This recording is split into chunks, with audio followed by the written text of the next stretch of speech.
Het jy al beleef dat party name op jou selfoon iets in jou wakker maak? Jy sit rustig, jy drink koffie, die dag loop normaal. Dan lig jou foon op. Net 'n naam, nie eers 'n lang boodskap nie, net 'n naam. En skielik verander iets in jou lyf. Jou maag trek, jou asem raak korter, jou gesig word ernstig. Jy sê dalk vir iemand, ek antwoord later, maar binne jou het daar reeds iets gebeur. Want daardie naam is nie net 'n naam nie. Daardie naam dra 'n storie. Daardie naam dra 'n gesprek wat skeef geloop het. Daardie naam dra 'n vernedering, 'n wond, 'n stuk geskiedenis, iets wat nooit behoorlik uitgesorteer is nie. En as jy eerlik is daar mense wat jy nie noodwendig haat nie, maar jy vermy hulle. Jy stuur nie boodskappe nie, jy ry 'n ander pad. Jy sit aan 'n ander tafel. Jy hou die vrede deur afstand, stadig, sagter. En dan kom die Here soms presies daaraan. Nie by die plek waar jy reeds reg is nie. Nie by die verhouding wat maklik is nie. Nie by die mense wat veilig voel nie. Maar by die naam op jou foon wat jou binneste laat toeklap. By die mens wat jy vermy. By die groep mense oor wie jy reeds besluit het.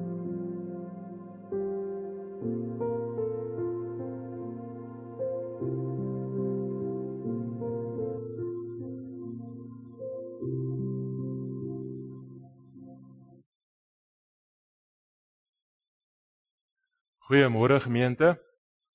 Baie welkom vanoggend hier by Doringkloof Familiekerk. As iemand is vandag wat besoekers is by ons, baie welkom dan ook vir julle.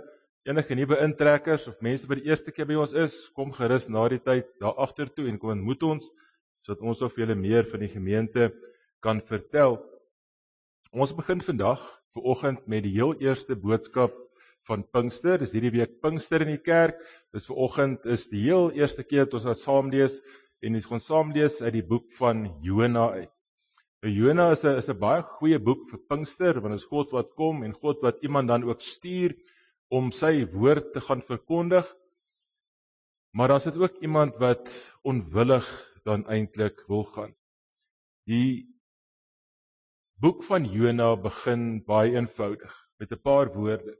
God kom na Jona toe en hy sê Jona kom hier en God praat en God stuur vir Jona. Nou hierdie verhaal van Jona is 'n baie moeilike verhaal want ons in ons Bybel plaas hom onder jou klein profete. Wat hom anders maak as die klein profete is dat hy nie gedoen het wat God gesê het nie. Hy het die woord van God gehoor, so hy het 'n baie goeie verhouding met God want hy kan God hoor, maar hy het nie gedoen nie. Die Here sê Ninive, Jona kies Tarsis. Die Here sê gaan, Jona sê met sy voete nee. Ons moet mooi as ons Jona lees die hele week dophou en mooi die lyne dan lees. Jona gaan nie na Ninive toe nie want hy hou nie van die plek. Jona gaan nie na Ninive toe nie want die liefde en die genade en die lankmoedigheid wat God het, gaan verby die grense van sy hart. God se goedheid strek verder as wat Jona se hart dan ook strek. Hy weet God is genadig, hy weet God vergewe, hy ken God as die God van ontferming, maar Ninive, hoe kan God vir Ninive dan ook hierdie genade bewys? En dis waar die boek dan ook vandag begin werk.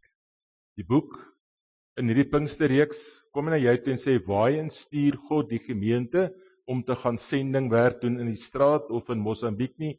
Die boek kom en die boek gaan vir jou vra, vandag, môreoggend en môre aand vir julle maandag, vir julle week van maandag tot donderdag, is dan 9 diens en 6:30 dan ook 'n diens.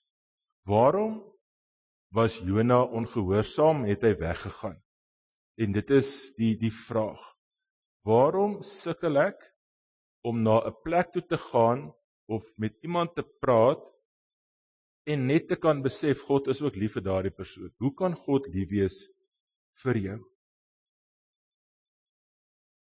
Voordat ons dan verder gaan, kom ons gaan eers begin, en ons begin dan ook, ons stap na Jona toe, ons stap kerk toe.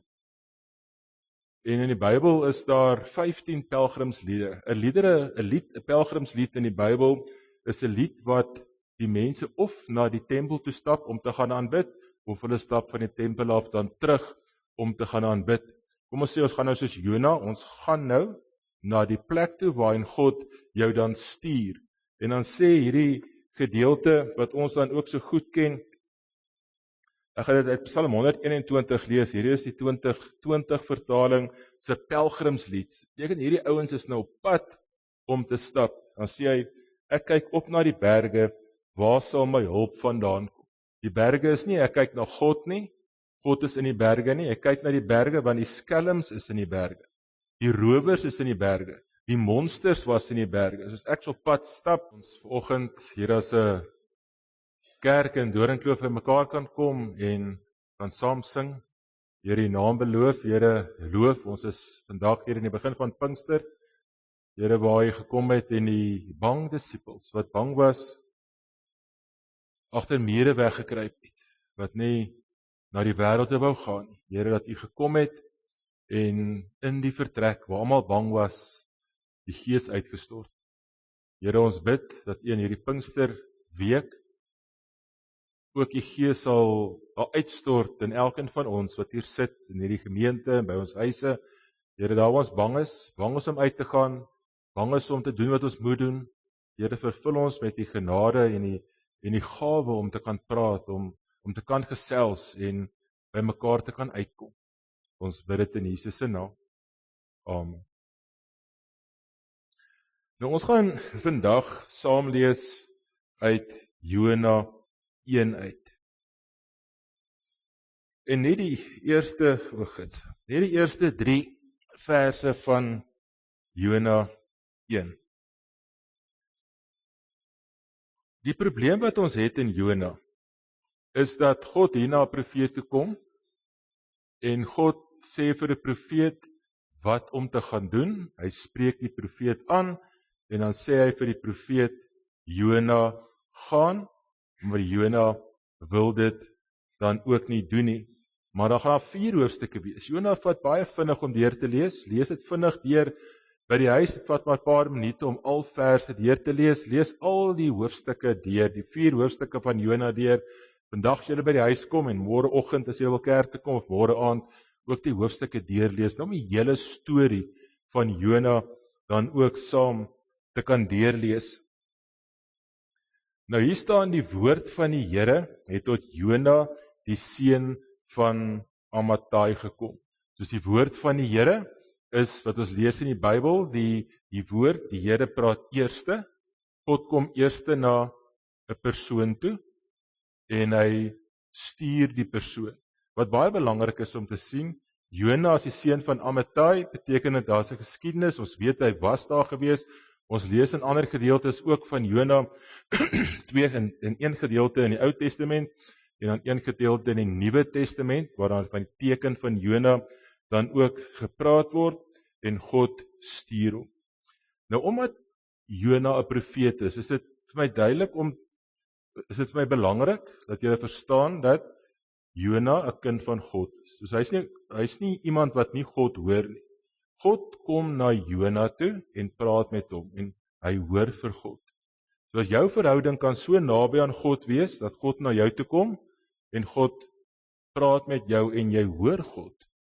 Jy weet presies wat God dan ook vir jou sê. Nou sê God vir die ou wat hom hoor, beteken hy's 'n profeet, hy ken die Here, hy's lief vir die Here, dan sê hy staan op en gaan na die groot stad van Ninive toe.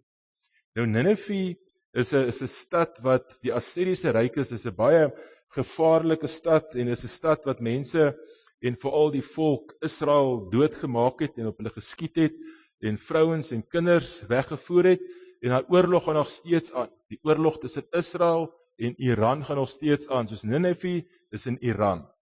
En hierdie man van Israel moet nou na Iran toe gaan terwyl daar bomme geskiet word en Iran het eintlik op hierdie stadium die oormag gehad en die Here stuur hom dan na hierdie stad Ninive toe en spreek hulle aan, want die kwaad wat hulle doen, het opgestyg tot voor my. Maar Jona het opgestaan om na Tarsis te vlug, weg van die teenwoordigheid van die Here af. Net hierso stop, Jona het opgestaan. Hy het nie vir die Here gevra, Here, ek stem nie saam met u nie. Here, kan ons 'n bietjie hieroor praat? Here, kan ek eers miskien die priester gaan sien, dat ek met die priester kan hoor ek nou reg nie? Hy het opgestaan. Maar hy het nie teruggepraat. Maar hy het opgestaan na Tarsis toe te vlug, weg van die teenwoordigheid van die Here af. En hier is die heel eerste afgaan wat ons kry, en Jona het afgegaan na Jafo, en daar op 'n skip afgekom, wat op pad was na Tarsis. Hy het die reisgeld betaal, en in die skip afgeklim, om saam met hulle na Tarsis te gaan, weg van die teenwoordigheid van die Here. Hierso sien ons nou 'n baie belangrike taalkunde in die Hebreëus, wat daar nou 2 keer dieselfde gesê word, soos die digter of die skrywer van Jona wil vir ons dit duidelik maak. Maar Jona het opgestaan na Tarsis, uit weg van die teenwoordigheid van die Here gegaan, en dan weer aan die einde na Tarsis toe gegaan, weg van die teenwoordigheid van die Here. So dis vir ons belangrik om dan wel te sien dat hierdie man wat God ken, 'n besluit neem om nie te praat nie, net 'n besluit neem om stil net weg te gaan. Stil net in 'n ander baan te gaan inklim en nie te doen wat die Here te sê. As hy afgegaan het na Joppe toe, was 'n hawestad gewees. Hy het afgegaan na die hawestad toe. Toe hy by die hawestad kom, het hy gesien daar is 'n skip, en hy het op die skip geklim. Dit was nou toevallig seker, want hy staan nie, hy het geweet daar's 'n skip nie, en hy het betaal soos dit was georganiseer. Hy het gelyk of hy besig is om te werk, en hy het betaal om op die skip te klim. Hy het geld by die bank gaan trek, en op hierdie skip dan ook geklim om na Joppe te vaar. Nou Joppe is daar nie sekerheid waar dit is nie. Hulle sê dit kon in Suid-Spanje gewees het, as hulle nou mooi kyk na die naam. Soos God stuur hom om oor land te gaan loop, 800, 900 kilos, nou dis omtrent so ver Kaap te stap, so nou 'n paar dae te vat, dis oos. God stuur hom oos en sê, gaan na Ninive toe, en spreek hulle aan, want hulle doen iets verkeerd. Hierdie boek sê nie wat hulle verkeerd doen nie, maar Jona besluit, hy gaan nie oos stap, hy gaan dit nie doen nie. Jona sê, ek gaan wes stap. Hierdie inleidingsvideo waarna ons gekyk het, is so tipies, en tipies van baie van ons in ons lewens, in ons gemeentes, in ons werk. Hierdie video het nou gepraat van die telefoon. Jy sit rustig in die oggend, jy drink jou koffie en die telefoon maak 'n piep. As 'n Truecaller is of iets, op 'n WhatsApp gaan 'n fotootjie opkom en jy sien hierdie foto. En die persoon stuur vir jou 'n boodskap. En jy moet sak net in jou skoene, want jy wil nie met hierdie persoon praat nie. Jou maag trek styf en ek antwoord later. Ook as ons 'n ander manier kan kyk, ek is kom ons praat van die gemeente, ek kom gemeente toe om die Here te dien, want ek wil saam as Elmo sing, en ons gaan nou naby die Here wees, en ek stap hier in, en hier sit iemand in die kerk wat my net, ek slaak kwaad of voordat ek die woord van die Here gehoor het. Dis net, ek gaan liewer daai kant sit, en ek hoor nou nie eers meer verder die preekie, want ek is nou ongelukkig oor wat hierdie persoon gedoen het. Soos dit gaan nie oor die telefoonnommer nie. Dit gaan nie oor die gesig nie.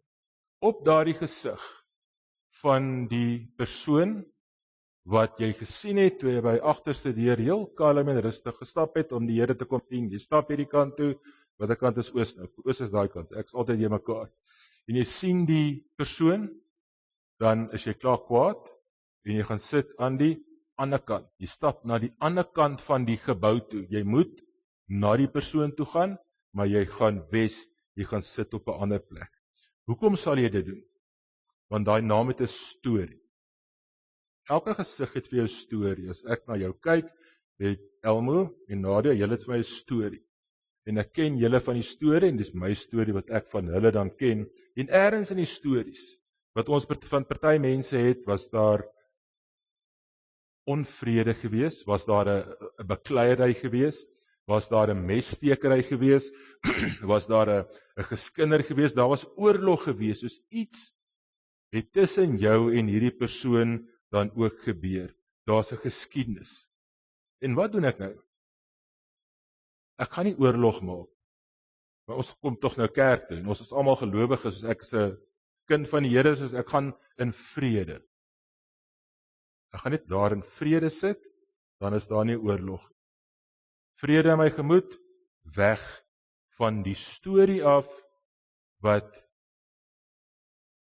my eintlik baie pyn veroorsaak. Die storie van iemand wat my familie baie skade aangedoen het, of my besigheid baie skade aangedoen het. Ek het miskien my huis verloor as gevolg van jou, en nou sit ons hier in dieselfde gebou.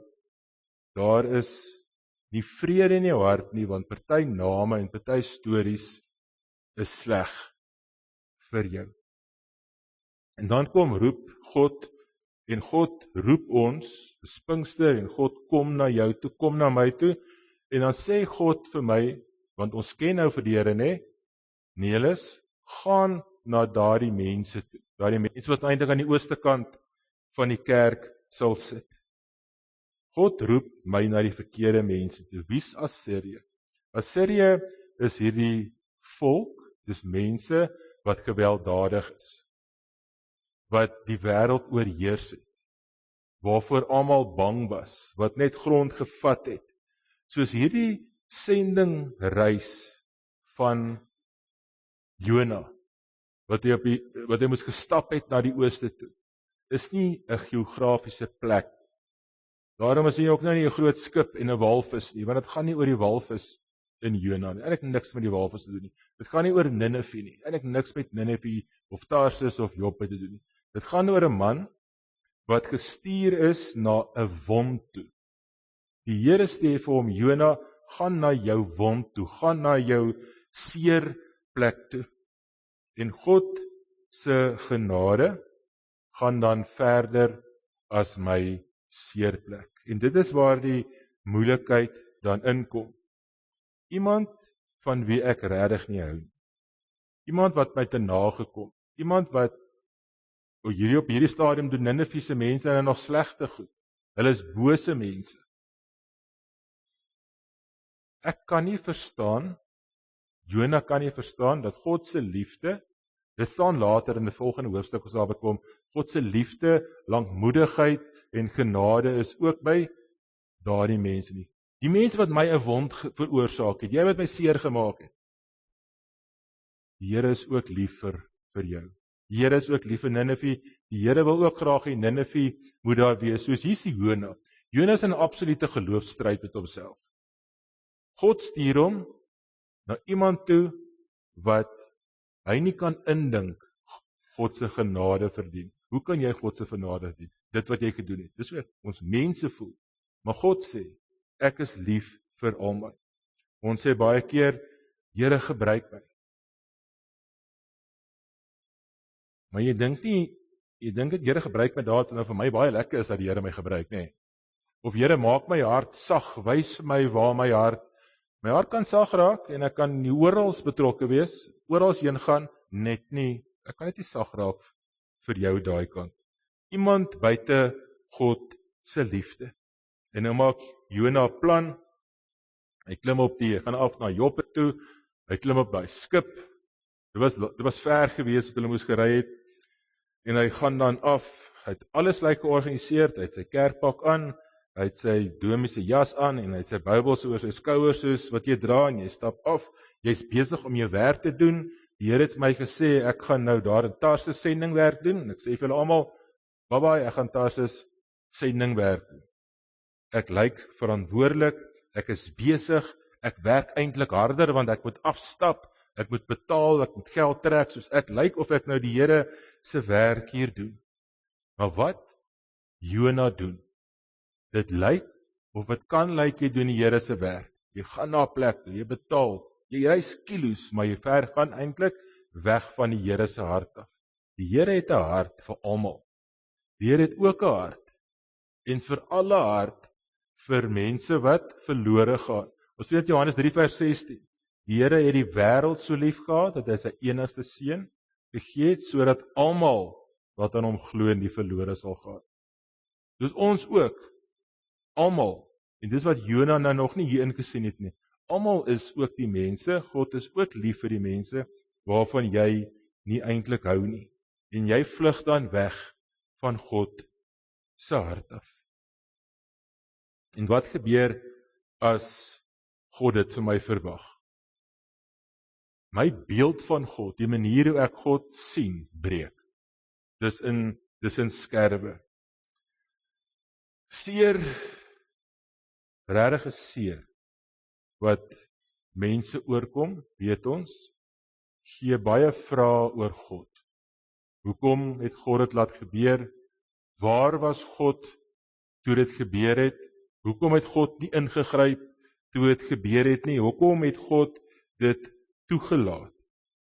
En Jona wys met sy voete, bevestig hy daardie pyn wat sy beeld van God skade aangedoen het. Want God is vir my wat Jona is, barmhartig.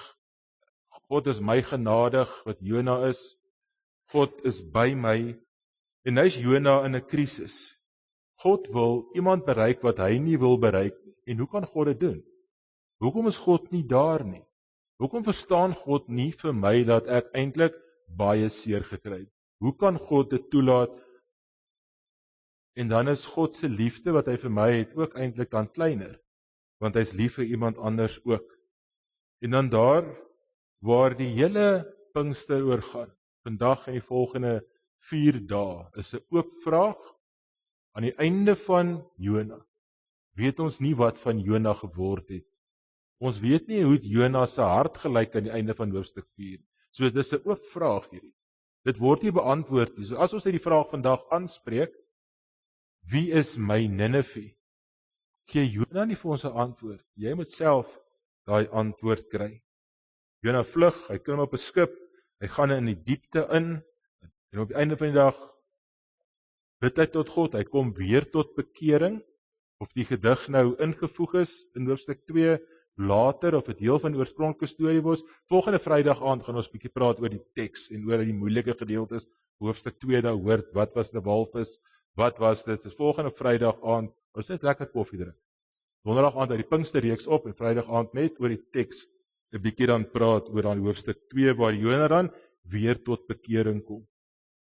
En dan, die storie sê, kom hy dan uit die vis uit, en dan is hy bly. Jona is dan bly, ek's uit die vis uit, nou is alles weer reg tussen my en God, dan gaan God wragtig weer na my as Jona en sê, gaan na Ninive toe. En dan raak ek ongemaklik. Vir wie raak ek ongemaklik? Dat God goed is vir daardie persoon. Vir wie is dit sleg, dat dit vir my lyk of die Here daardie persoon eintlik op 'n ongelooflike manier seën? Maar kyk wat hy gedoen. Kyk wat hy aan my gedoen. Hoekom sit ek in 'n vissemaag? Hoekom moet ek stap na 'n persoon toe wat my seer gemaak? En dit breek my beeld van God. Wie is my Ninive? Wie maak my ongemaklik vir wie God dan ook is? Wie vir my ek? Ek gaan sit in Tarsus, in die weste kant, terwyl ek eintlik aan die ooste kant moet wees. Is dit my broer, my suster? Dis net die maklikste om net nooit weer te bel nie, nê. Dit moet dit nie bel nie, want hy sê van jou is wragtig. Of is dit 'n ou vriend, jarelang vriende gewees, julle was saam op skool gewees, en dat iets tussen julle gebeur in besigheid, en as gevolg van die besigheid wat skeef geloop het, die paar 100,000 rand wat jy verloor het, is daai vriendskap nou weg. Tog steun die Here daai ou wat jou geld gevat het, net meer en meer en meer. Wie is jou Ninive? En laat God vir jou hierdie week en vandag die naam wys na wie toe jy moet gaan. Die naam wys vir wie jy tot nou toe nog ongehoorsaam is en weggegaan het stil gebly, want jy wil vrede hê en jy is net bloot nie lus vir daai persoon. Wie is jou Ninive?